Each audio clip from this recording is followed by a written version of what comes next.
那么接下来呢，我们要介绍的这个团队呢也很特别，他们的名字叫做时空旅人。所以光听这个名字有什么样的感觉呢？就好像是听了音乐之后，咻，瞬间可能把你带到过去，也瞬间可能把你带到未来。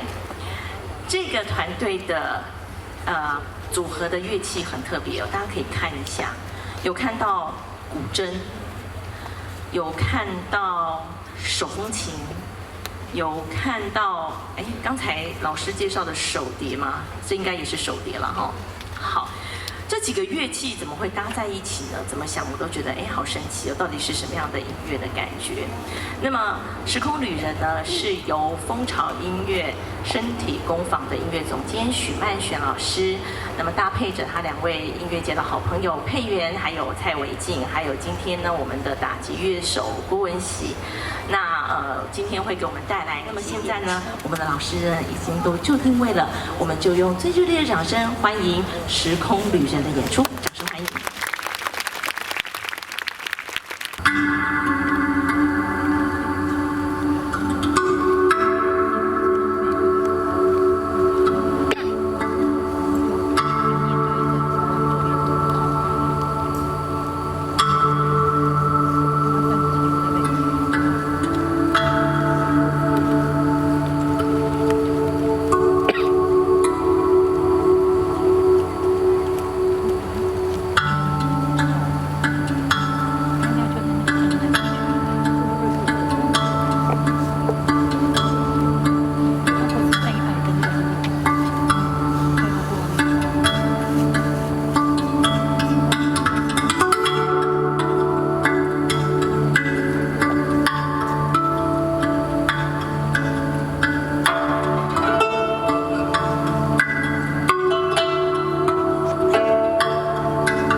大家好。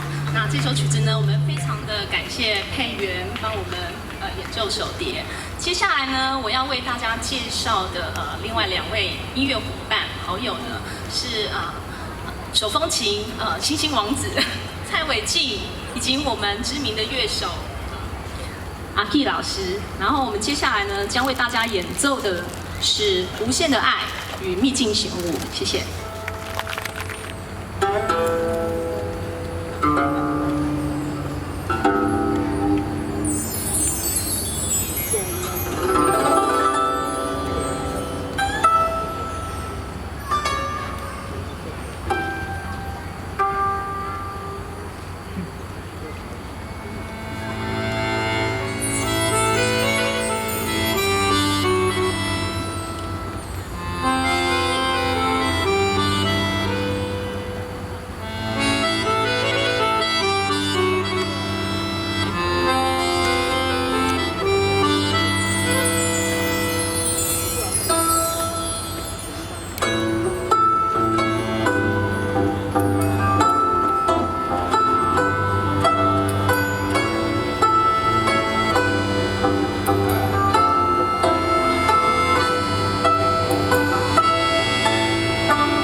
这个乐团名称谁取的呀？是我取的。啊，为什么会取这样子的名字？因为其实这个缘由呢，就算是因为我这几年其实有成立了2个团，一个是自然原力，然后一个是放风筝，其实都是我非常好的多年的，就是一起玩音乐的好友。然后其实我们的音乐呢，乐器也非常特别，因为比如说像我的古筝呢，它是秦国时候的乐器。那像佩元他的乐器呢，它也是很多样多元的。很多，比如说西塔琴啊，所以不止手碟，对啊，然后还有那个像尾镜，也是非常厉害的。就是手风琴是什么时候的？1826年。哇，对。那像手碟又是非常新的，2001年。所以我觉得我们的乐器有一种穿越时空的感觉。真的，而且我觉得那个古筝的表现也完全好像，我刚才有时候都会有点恍惚哎，这是古筝的声音吗？你是不是也为了要搭配不同的乐器，其实古筝它也会展现一些很不一样的样貌？是。其实我觉得，古筝它的表现性是非常丰富的。对，那也是说，希望借由这一场的大地的呼吸的音乐会，可以让大家感觉就是这个音乐呢，跟自己的心是很贴切的。就是这个音乐呢，带给你一种心灵很光亮、很美好的感觉。对，我真的觉得音乐是无国界哦。像呢，我们讲说这样子的一个跨东西乐器的一个合作，也很特别。像我知道呢，就是是去年还是前年，就是Vincent 对不对？去法国演出，然后他们在当地的一个教堂里头，然后呢，其中还有选择台湾的曲目。就是手风琴跟古筝的结合，可不可以跟我们聊一下当场的反应怎么样？还上了当地的报纸。就很好玩啊，因为那边它其实是一个已经创立30多年的一个手风琴的音乐节。大家知道手风琴在欧洲啊，特别是在法国，其实算是一个很平常的一个很普通的一个乐器，大家在街头啊，或者是在家里、在餐厅或者是各个地方都会听到它。刚才其实我们在前面的那个颂钵音乐的地方，我们也听到了手碟的声音。是。手碟它有一些什么样的区分吗？它有不同的性质的手碟吗？还是其实掌握都一样？有，其实从2001年手碟是变成一个全世界的 movement 一个运动，所以其实世界上有很多不同的手碟制作者，然后手碟它其实没有一个规范，等于说每一个制作者他们可能选用的材质，他使用的功法，然后以及演奏者的状态，然后他会每一个人的手碟会呈现出一个完全不同的样貌，所以它其实这个乐器非常中性，它可以跟古筝很和谐的融合，然后同时它又演奏手碟，它又是一个很独特的，可以展现手碟演奏者他自己的个性，它是一个很神奇的乐器，很神奇的乐器，所以大家应该可以听得出来哈。刚才2位老师演出的手碟，其实感觉可能不太一样哦。好，若有耳朵好一点的朋友，应该可以感觉得出来。那我们稍微也再提一下，就是刚才手碟跟古筝的这首曲子叫《夫梦》。《夫梦》这首曲子听说是一个全新的创作，可不可以跟我们介绍一下？好，这个是我跟曼璇一起创作的《夫梦》，它来自于其实人类很古老的文化里面，就是梦是一个非常重要的一个世界，然后这个梦它其实有一个非常古老的仪式，就叫服梦，所以我们想要借由这首创作这首音乐，然后将我们的内在的梦想，然后它可能是一个很光明，然后去借由这个音乐去显化这个梦想变成真实，带着领悟在跳在动，左边一圈，右边一圈，带着你的祝福，提醒自己